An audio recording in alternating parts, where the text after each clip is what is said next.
una ocasión muy especial y grata poder compartir con tan selecto auditorio información y datos sobre el sector más importante que se tiene en un país y claro también en Bolivia, que es el sector empresarial. Voy a empezar mi presentación y en realidad espero que sea un conversatorio compartiendo una PowerPoint, así que les voy a pedir unos segundos para que pueda compartir la pantalla.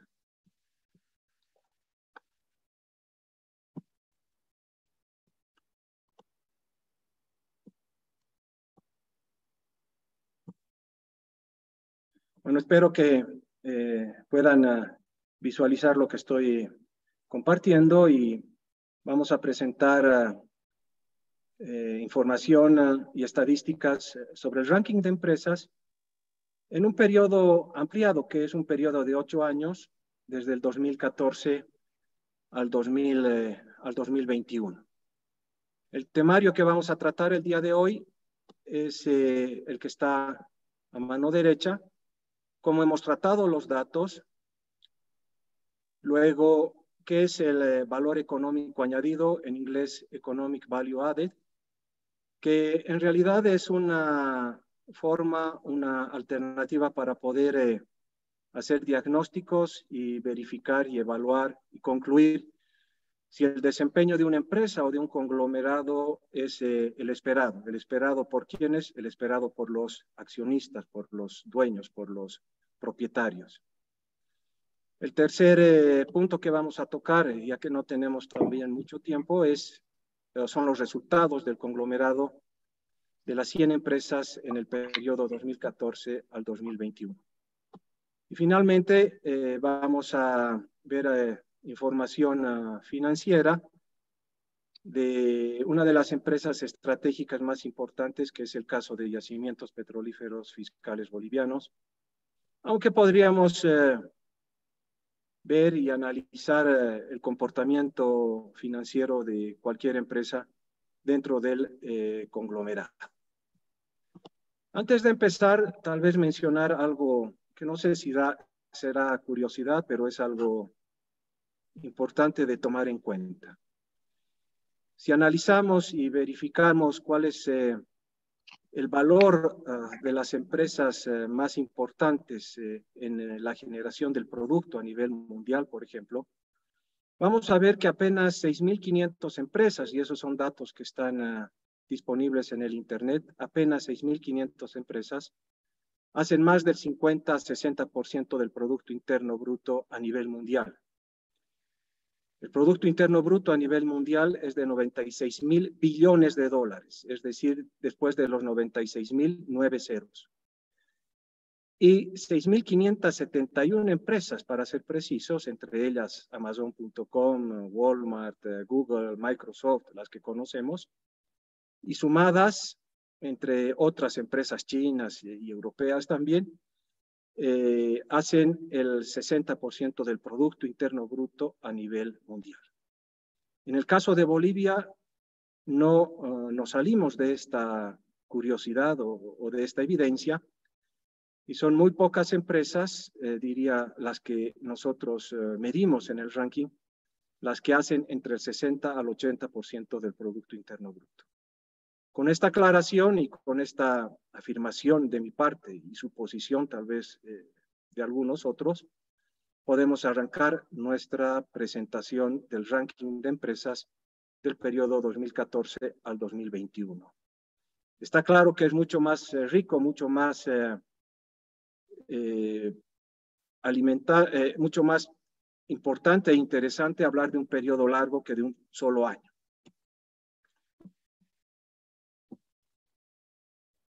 Pasemos al primer punto, que es cuál ha sido la metodología y cuál es la metodología para tratar los datos. Y en realidad es un protocolo, para tratar los datos, que tiene cinco pasos. El primer paso es la recolección de datos y sin duda alguna Es uno de los pasos más complicados a los que nos hemos enfrentado como investigadores, como estudiosos del sector empresarial. Y tal vez alguno dice, y bueno, ¿y por qué es tan dificultoso? ¿Por qué es tan problemático?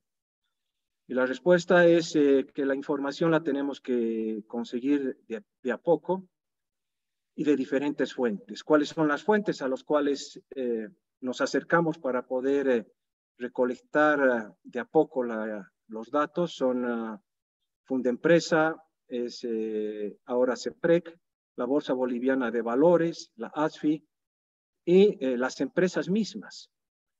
Pero la información y los datos que proporcionan no son estándar. Nos presentan información en PDF, algunas veces recibimos información en físico, en impresos, en Excel, algunas tablas las podemos recoger del Internet. Y ese es el primer paso, la primera etapa de esta metodología, la recolección de datos o get data, si lo referimos al inglés. El segundo paso del protocolo, y me voy a mover, es la transformación. Y la transformación implica limpiar, depurar los datos, estandarizarlos. Por ejemplo, en los datos que yo les voy a presentar, son datos que hemos transformado de bolivianos a dólares porque, claro, el lenguaje o el común denominador, el lenguaje a nivel mundial de la economía y de las finanzas es en dólares y no necesariamente bolivianos están viendo esta presentación. Ese es el segundo paso, es decir, transformar, limpiar, depurar los datos y estandarizarlos. El tercer paso en este protocolo de la metodología que utilizamos para poder construir tablas, gráficos y luego interpretarlos es armar bases de datos y con las bases de datos construir un sistema o un modelo de bases de datos. De tal manera que los datos estén interconectados. Una vez que tenemos eso, ya podemos, utilizando herramientas de Business Intelligence, como por ejemplo el Power BI, visualizar los datos a través de gráficos, a través de barras, a través de pies y a través de todas las modalidades que se les pueda ocurrir. Y luego, claro está, ya se puede hacer la interpretación de lo que uno observa en el apartado de visualización. Esa es la metodología, ese es el protocolo que se usa para construir el ranking de empresas. Y aquí viene tal vez un primer hallazgo. ¿Cuál es el primer hallazgo? El primer hallazgo es que el año 2014 ha sido el mejor año, tanto a nivel de Producto Interno Bruto, tanto a nivel del nivel de ventas de las empresas, como también de las utilidades. Es posterior al año 2014 que se puede evidenciar que el conglomerado de empresas no se ha podido recuperar, es decir, desde el año 2014 hacia adelante, es decir, a partir del año 2015, la actividad empresarial no ha podido recuperar el nivel o el estatus que se tenía el año 2014. Aquí a la derecha algunos datos curiosos, están expresados en billones de dólares. Las ventas de las empresas más importantes, del conglomerado de empresas más importantes, llegaba casi a 27 billones de dólares y el Producto Interno Bruto, en ese momento, medido por el Instituto Nacional de Estadística, era de 33 billones de dólares. En términos de porcentaje, las empresas habían hecho ese año el 81% del Producto Interno Bruto. A partir de ese año, lo que se evidencia, y luego viene la pregunta que quisiera hacerles a ustedes, un crecimiento del Producto Interno Bruto que si lo expresamos a una tasa anualizada, ha crecido desde ese momento, desde el año 2014, a una tasa del 3% aproximadamente.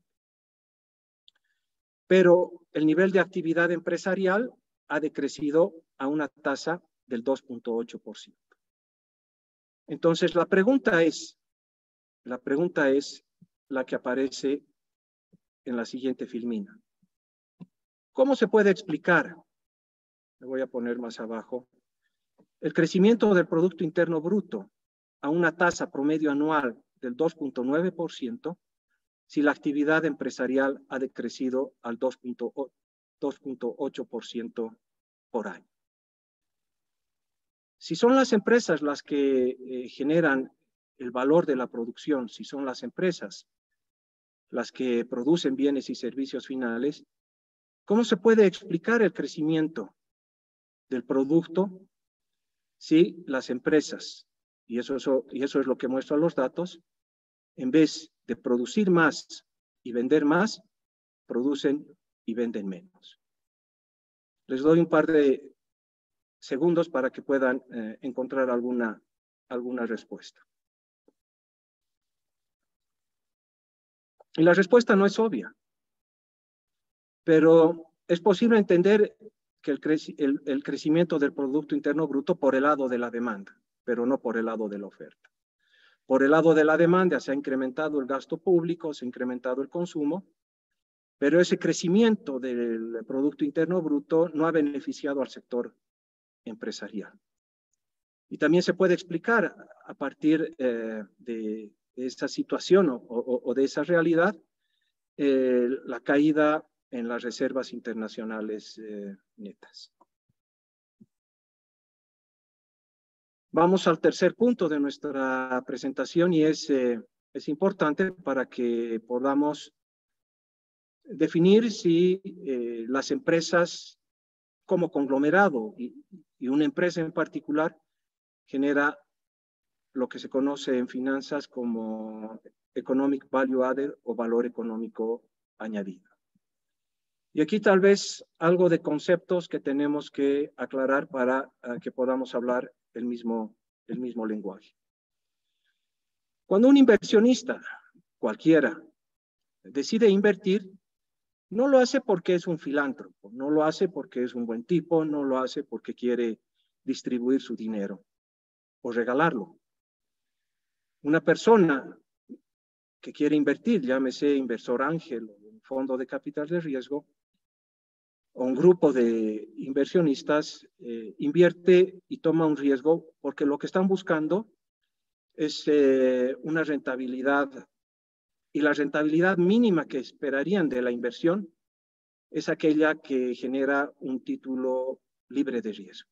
Es decir, yo como inversionista, si invierto en algo, lo mínimo que espero es la rentabilidad que me genera un título libre de riesgo. Está claro que ese es un extremo, está claro que adicionalmente espero un margen que se conoce con el nombre del Market Risk Premium, o el margen por asumir un riesgo. Sin embargo, vamos a suponer que los inversionistas en este análisis son bastante humildes, bastante poco ambiciosos, y lo mínimo que deberían esperar es una tasa de rentabilidad que es equivalente a un título valor libre de riesgo en Bolivia, que es de aproximadamente el 7%. ¿Esto qué quiere decir? Para que podamos hacer el análisis y seguir con el análisis, que una empresa en marcha debería tener una rentabilidad sobre el capital que debe ser mayor o igual al ERE/WACC. En este caso, el ERE/WACC es el 7%. Si está claro este concepto, entonces podemos continuar. Si no está claro este concepto, entonces es necesario que lo vuelva a explicar. Entiendo que está claro y veamos qué es lo que ha pasado con el conglomerado de empresas. Hemos tomado datos promedios y es como que hemos agarrado todas las empresas, las hemos puesto en una bolsa y hemos sacado promedio. Si la metodología está bien o está mal, se puede discutir, pero pienso que es un ejercicio válido para poder entender y comprender de una manera más precisa qué es lo que ha sucedido en el sector empresarial. Aquí van los datos. Tomando las empresas, las 100 empresas como un todo, el conglomerado de empresas como un todo, podemos ver qué es lo que ha pasado en términos de sus activos productivos. ¿Qué son los activos productivos? Los activos productivos es todo lo que tienen las empresas, ya sean activos corrientes, es decir, que se deben liquidar antes de un año, o activos no corrientes, que tienen una duración superior a un año, equipos, maquinaria, etc.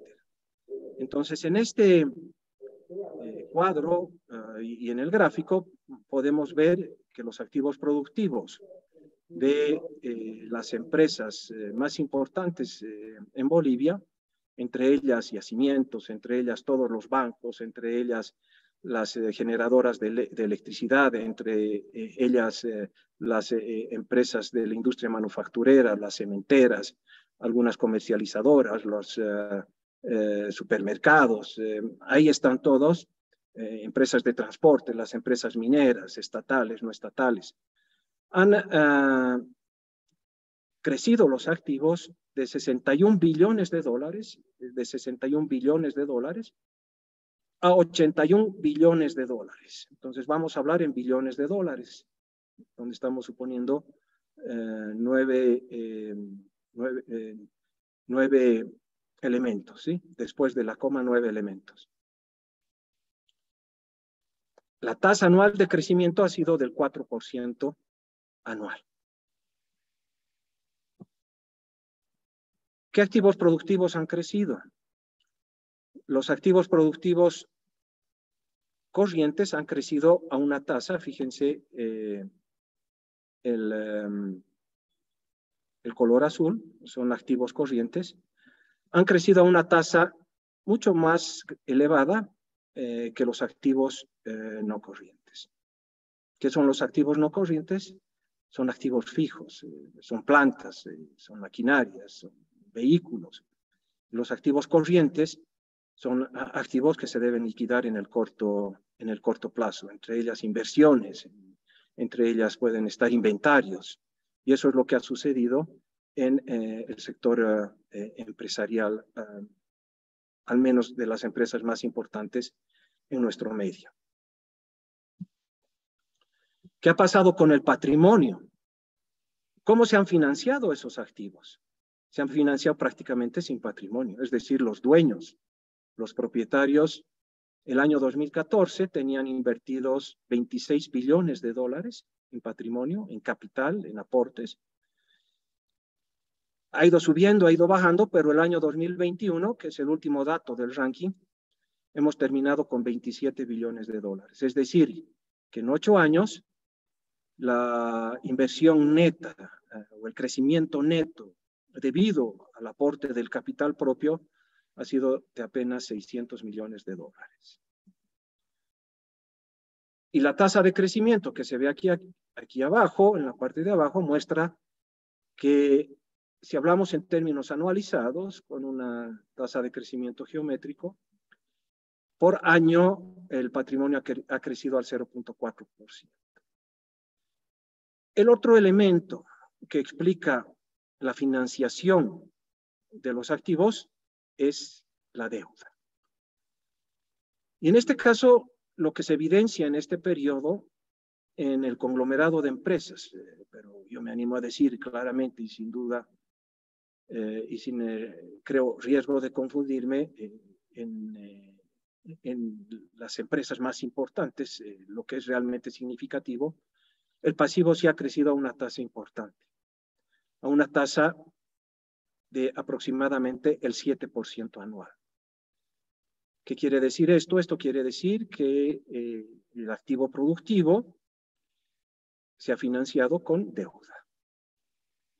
¿Qué tipo de deuda? Puede ser deuda que la han obtenido de entidades financieras, que se han financiado al mismo tiempo por los aportes de las AFPs, porque las AFPs compraban títulos y bonos de los bancos a largo plazo y podían prestar a las empresas. También estoy seguro que parte del financiamiento del crecimiento de los activos productivos se han financiado con la emisión de bonos de las propias empresas, sobre todo de las más grandes. Entonces, ahora creo que ya tenemos un diagnóstico más preciso de qué es lo que ha sucedido en términos de activos y cómo se han financiado en un periodo de 8 años.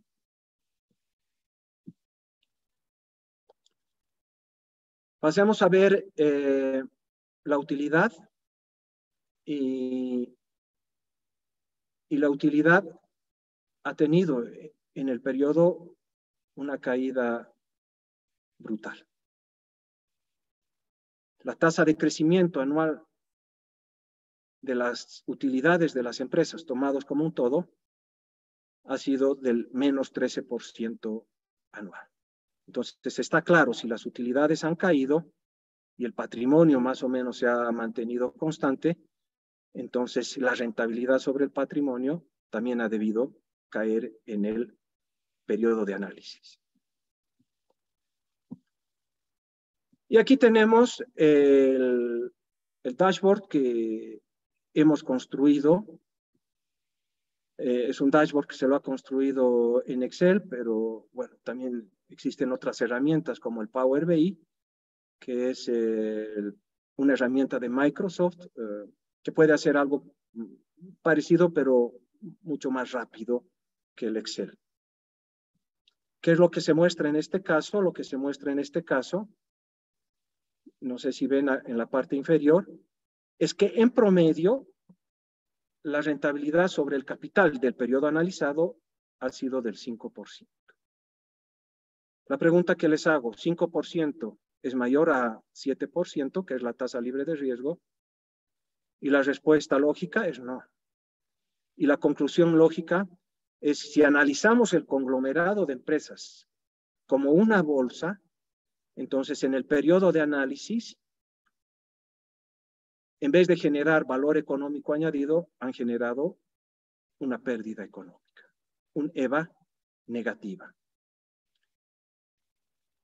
Entonces, los administradores de las empresas no han cumplido con su rol.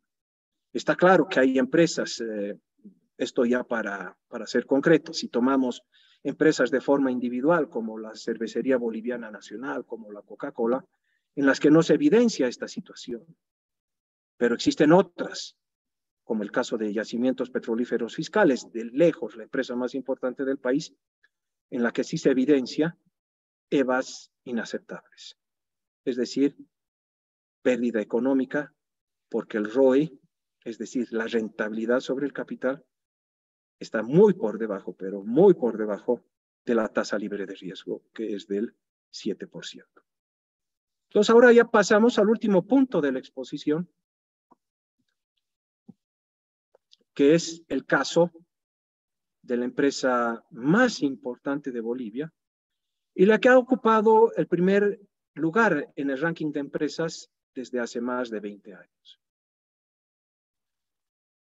Sin embargo, creo que es el momento adecuado de mencionar y de alertar a los administradores, a los gerentes, a los responsables de la empresa sobre la vulnerabilidad financiera de la empresa.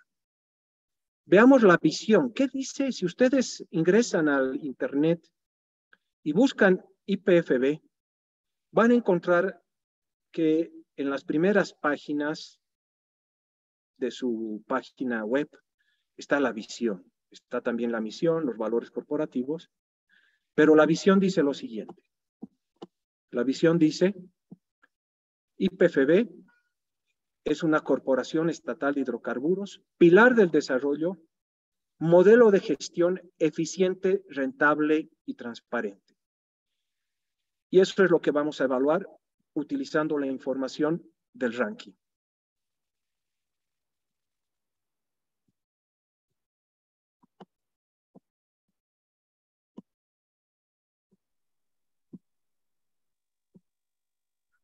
Aquí tenemos ya la información del dashboard.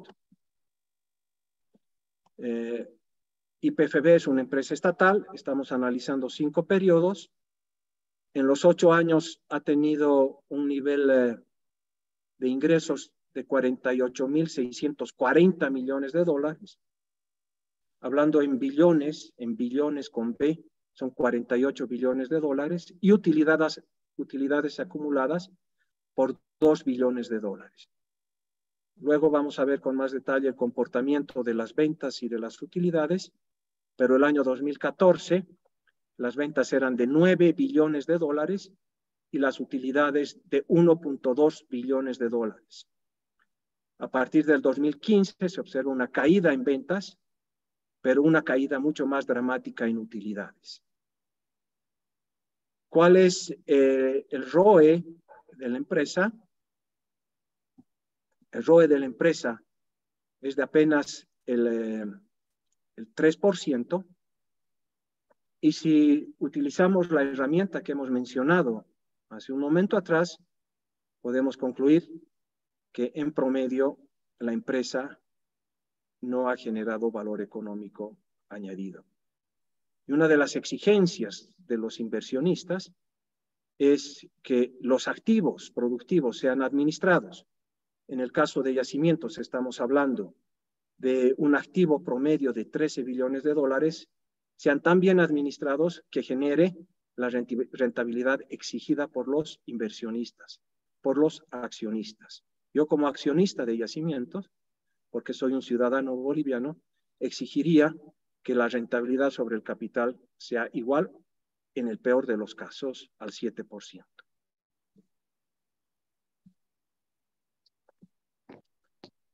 ¿Cómo ha sido el comportamiento de las ventas? Ya estoy por acabar. Vean este comportamiento. El año 2014 es un año excepcional.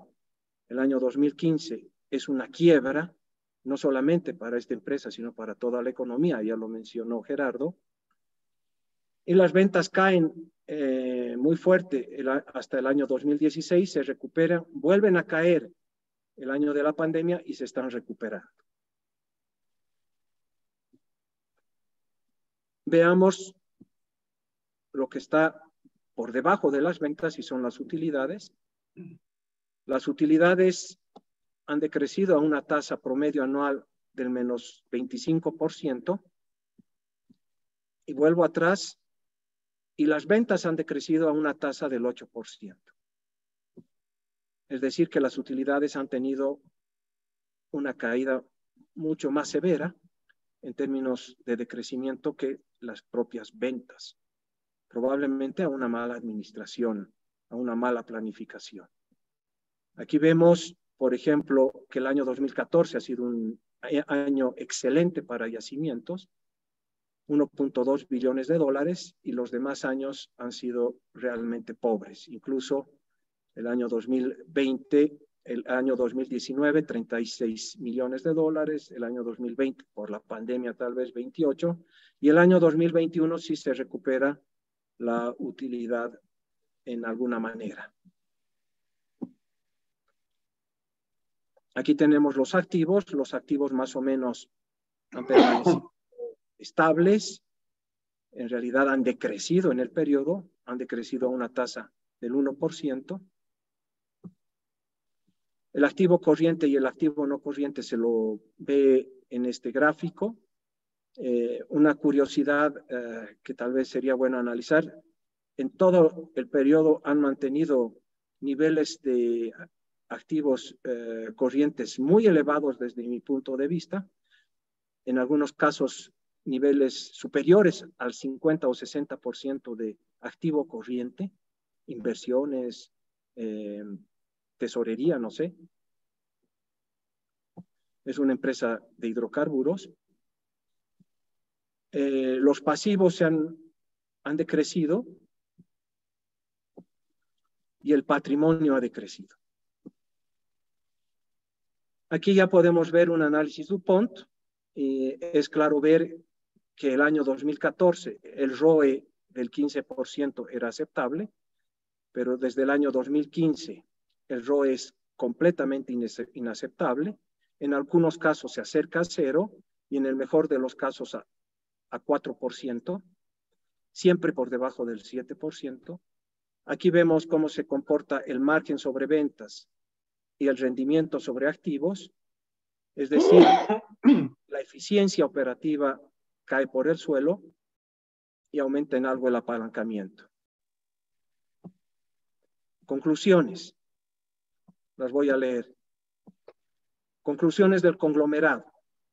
Año 2015 es un año de quiebre y en los últimos 8 años no se logra recuperar la actividad económica del año 2014.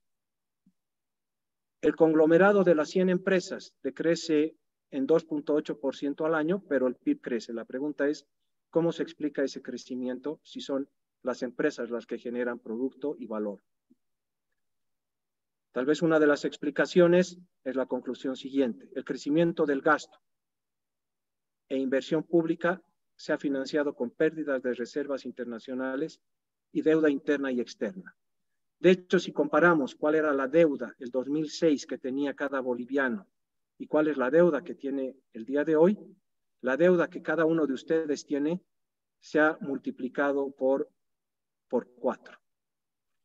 En el año 2006, la deuda de cada boliviano era de $600, deuda interna y externa, y ahora supera los $2.500. Entonces, vayan preguntándose cómo van a pagar esa deuda. Y en el año 2014, la deuda que se tenía per cápita era de $1.000, y desde el año 2014 a la fecha ha crecido en más del doble. El conglomerado de las 100 empresas presenta un EVA negativo, es decir, un Economic Value Added negativo, porque el ROE del 5% es menor al 7%, que es el RWAC mínimo que se debería exigir a cualquier empresa. Claro que hay empresas y empresas, y eso lo podríamos analizar en otra presentación. El financiamiento del activo productivo de las empresas ha sido sobre todo por deuda y casi nada por patrimonio o capital propio. Conclusiones para IPFB. IPFB no cumple con su visión corporativa, es decir, la visión de ser una empresa eficiente, rentable y transparente. Su eficiencia operativa, que es el ROA, cae por los suelos y pasa del año 2014 de un ROA del 9% a un ROA inferior al 1%. Estimados colegas, esa es mi presentación y podemos dar inicio a una ronda de preguntas y respuestas. Bueno, Guido, muchas gracias por tu exposición. Recordarles a todos quienes están asistiendo a esta sesión que es un webinar de Nueva Economía dedicado al análisis de los resultados del ranking de empresas 2022. A partir de este momento vamos a abrir la ronda de preguntas para nuestro expositor, recomendándoles hacernos llegar todas sus consultas a través del chat. Antes de dar paso a las preguntas, simplemente a modo de ilustración, señalarles que en el ranking de este año, los primeros lugares están ocupados por yacimientos, que desde hace mucho tiempo, por lo menos 20 años, está en ese lugar de liderazgo.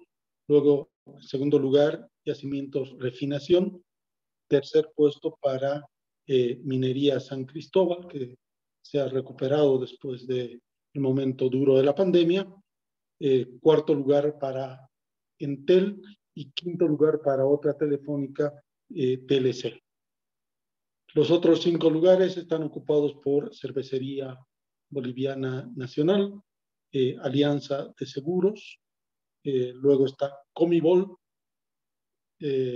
posteriormente la empresa metalúrgica Vinto y finalmente Enbol cierra el top 10 de esta clasificación.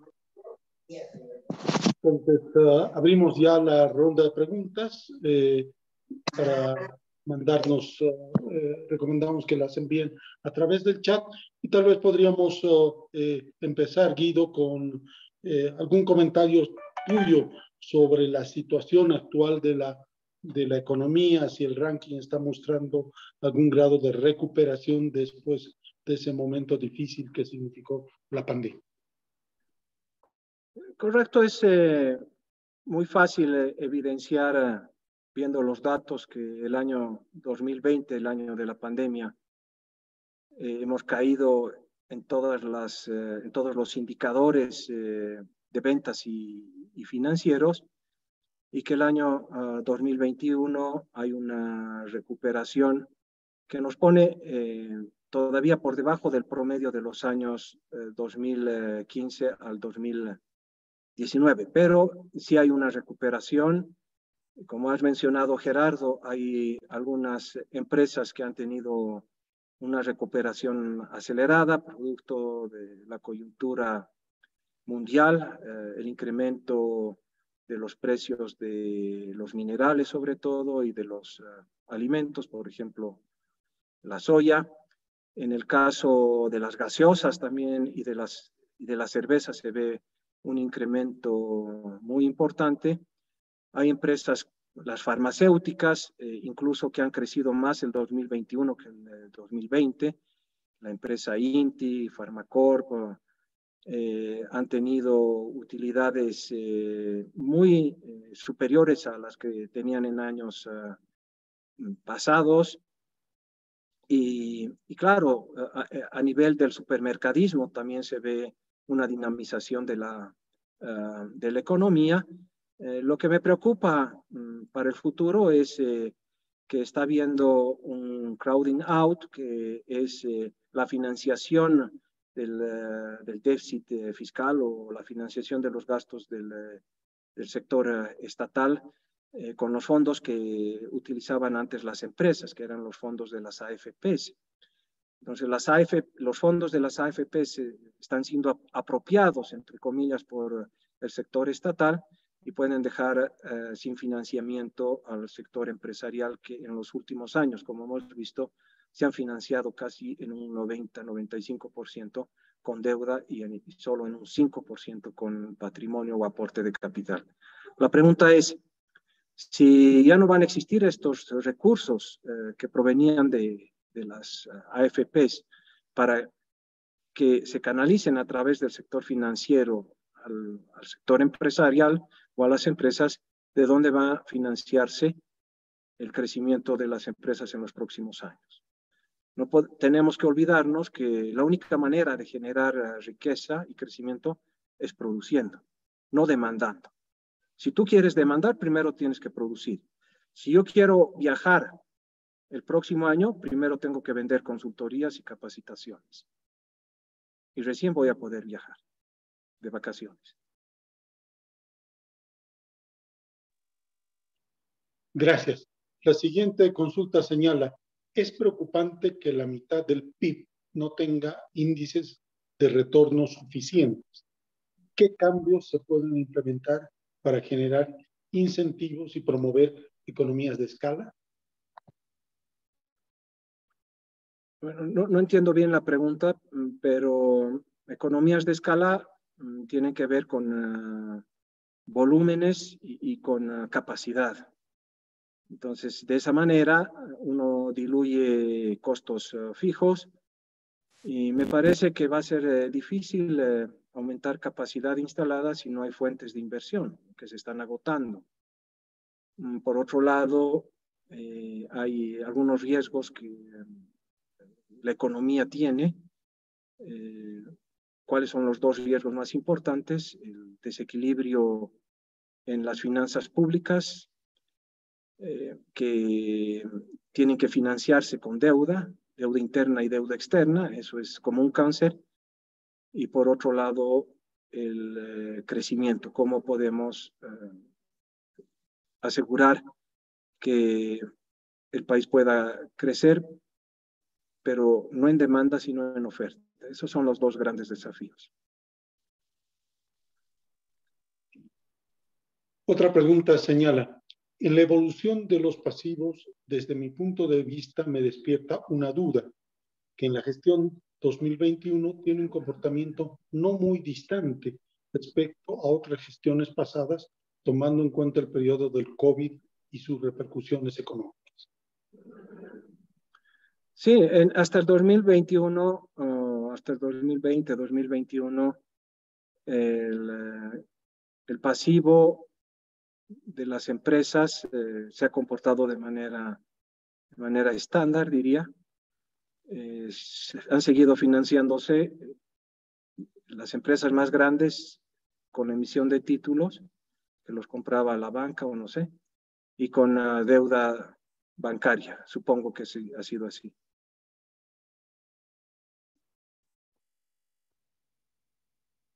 La siguiente consulta dice, en base a lo investigado, ¿cuál es la tendencia, sobre todo en el sector privado? Bueno, el sector privado lo podemos dividir en varios sectores. Si analizamos el sector de la banca, por ejemplo, el año 2020 ha tenido una caída no en ingresos, pero sí en utilidades. Si ustedes revisan las publicaciones, tenemos un taller sobre el sector financiero, vamos a ver claramente que el sector financiero, sobre todo de la banca, han tenido un ROE que estaba alrededor entre el 8 al 18%. El Banco Sol, por ejemplo, siempre ha tenido tasas de rentabilidad muy superiores a los de los demás bancos. Hay una segunda categoría de bancos, entre los que está el Banco Nacional, el Banco Visa, que han tenido en el periodo de análisis rentabilidades de entre el 12 al 17%. Y hay un tercer piso, donde está el Banco Unión y otros bancos que han estado alrededor del 8 al 11%. Y por debajo hay los bancos con alguna preocupación, por ejemplo, el Banco Fácil, y otros bancos que son de reciente creación. Entonces, eso es lo que podría mencionar. Depende, ¿no? En el caso de las gaseosas, la rentabilidad sobre el capital siempre ha estado por encima del 40%. En la época de la pandemia ha bajado al 35%, pero ahora ha trepado nuevamente a cerca del 50%. Entonces parece que después del encierro, las ganas de tomar cerveza y Coca-Cola han crecido muchísimo en nuestro país, y la cervecería está recuperando los índices de rentabilidad que tenía en años pasados al COVID, es decir, ROE superiores al 50%. ¿Qué quiere decir un ROE superior al 50%? Por cada peso que vende la cervecería, 50 son utilidades que se pueden distribuir o se pueden reinvertir. Ahora, claro, dentro del sector privado, me preocupa mucho que las utilidades generadas, entonces, si sumamos el periodo de análisis 2014 al 2021, hemos cuantificado, hemos sumado que las utilidades generadas han sido de aproximadamente 11 billones de dólares, pero no necesariamente se han invertido en capacidad instalada. La capacidad ha crecido gracias a la deuda, pero no gracias al patrimonio. Y eso me llama la atención del tipo de empresarios que tenemos. Arriesgan, pero no su plata. Gracias. Otra consulta. ¿Cómo elimina los ajustes contables que eliminan distorsión en los activos fijos? Bueno, en temas contables no sabría responder la pregunta. Los valores son valores netos, se los respeta, son montos de inversión depreciados por el uso. De hecho, todos los activos se gastan y se gastan en el tiempo. En realidad, todo se gasta, todo va al gasto. Activos fijos menos la tierra, que no se deprecia. Pero los datos que hemos utilizado son datos que están en las auditorías realizadas por los auditores certificados, sí.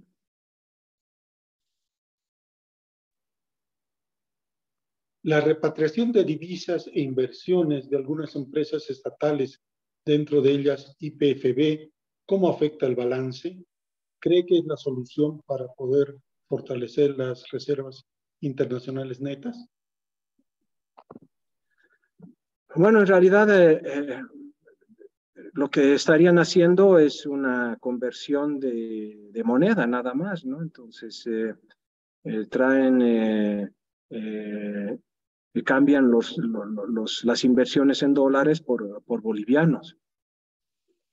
Y claro, por exigencia del gobierno o por imposición del gobierno, y hemos visto que una buena parte de los activos corrientes son muy elevados. A mi gusto hay un manejo poco eficiente de la liquidez. Claro, es una estrategia, algunos dirían envolvente, para poner un poquito más de oxígeno a las reservas internacionales netas. Yo creo que sí estamos ante un riesgo serio de una crisis de balanza de pagos si no se toman medidas, y claro, van a tomar todo tipo de medidas, pero los parches no ayudan mucho. Las medidas efectivas son medidas valientes, y para eso se tiene que reducir el tamaño del Estado y reducir el gasto a la mitad. Y la inversión también, pública. Y ofrecer paralelamente seguridad jurídica, claro.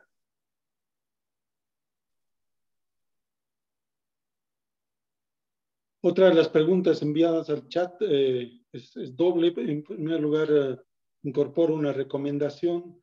Dice que en el análisis se separen lo público y lo privado, las empresas públicas y las empresas privadas, porque tienen una distinta razón de ser. Y segundo, si estas empresas, las empresas a las que te he referido, dinamizan la economía, pero ¿cuánto dinamiza la economía no formal en el país? ¿El narcotráfico es medible como actor principal de la economía? Bueno, yo creo que el aporte del sector informal el sector informal es una válvula de escape, pero desde mi perspectiva no aporta más del 15 al 20% del Producto Interno Bruto. Ese es mi punto de vista. Hemos visto que en el mejor año y en los peores, solamente 100 empresas explicaban en términos de facturas y de datos entre el 60 al 80% del Producto Interno Bruto. El saldo son otras empresas, incluido el sector informal. Ahora, el narcotráfico, bueno, se supone que el narcotráfico genera un ingreso de divisas de aproximadamente $1.000 millones, pero no nos olvidemos que en la cuenta errores y omisiones de la balanza de pagos, Bolivia, es decir, el Banco Central de Bolivia, está registrando en errores y omisiones más de $2.000 millones, algo nunca antes visto. Es decir, en errores y omisiones, los saldos de errores y omisiones son superiores a los saldos de la balanza comercial. ¿Qué quiere? Que está detrás de ese saldo de errores y omisiones con saldo negativo, contrabando y gente que está tratando de protegerse un posible riesgo de crisis cambiaria.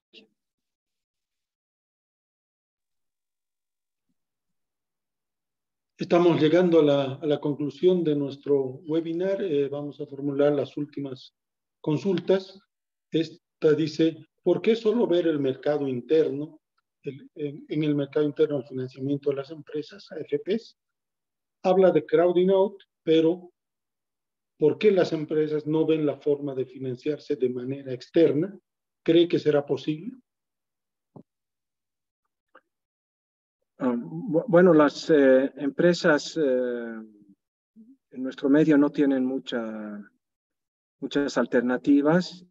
Las empresas grandes, sobre todo las SA, las sociedades anónimas, se han animado a financiarse a través de operaciones en la Bolsa Boliviana de Valores. Eso es un financiamiento directo y no se recurre al sistema financiero. Pero en realidad no entiendo muy bien la pregunta. Otra consulta, esto es más bien un comentario, dice, la demanda es la que genera la producción, es un incentivo para la inversión. A mi parecer, creo que el sector privado no está respondiendo a cubrir esa demanda que existe en la economía nacional. Bueno, es un error porque si así fuese la realidad, Argentina no tendría la crisis que tiene. Aumentando la base y la oferta monetaria, que son políticas keynesianas, erradas que no generan una mayor productividad. O sea, es un concepto errado el suponer que la demanda genera oferta. Primero, para poder demandar tienes que producir. Luego, recién puedes demandar. Y habría que revisar los aportes de los economistas austriacos, de la escuela austriaca, que sus exponentes, como Hayek, ha sido un rival muy fuerte de Keynes, ¿no? Entonces yo creo que el keynesianismo ha hecho mucho daño a las economías latinoamericanas, incluyendo la boliviana. Bueno, te lanzo las dos últimas consultas antes de concluir. Una dice, ¿cuál es la situación actual del registro de comercio en Bolivia al haber concluido el contrato con la concesionaria Fundempresa? Bueno, no hemos tenido mayores dificultades para conseguir información como lo hacíamos con Fundempresa. Ahora es una nueva institución, CEPREC, y de la misma manera hemos seguido consiguiendo información y datos de las empresas para poder brindarles el ranking y este análisis también. La última consulta es simplemente sobre un comentario que has hecho sobre el tema de los errores y omisiones, que no es parte de la conversación de hoy, pero la hago por respeto a la audiencia que participa. ¿Cómo se cuantifican los errores y omisiones de más de 2.000 millones en la balanza de pagos? Simplemente es lo que no puedes determinar, o sea, lo que puedes contabilizar es lo que se exporta, lo que se importa legalmente, y lo que no puedes contabilizar se va a errores y omisiones. O sea, es plata que sale, pero no sabes a dónde ha ido. Y pones en una bolsa que se llama errores y omisiones. Pero sí afecta a las reservas. Y han estado afectando en los últimos años de forma creciente y cada vez más relevante. Como les decía, ahora el ítem más importante de la balanza de paga es la cuenta de errores y omisiones. Es más importante que la balanza comercial, que las remesas y otras.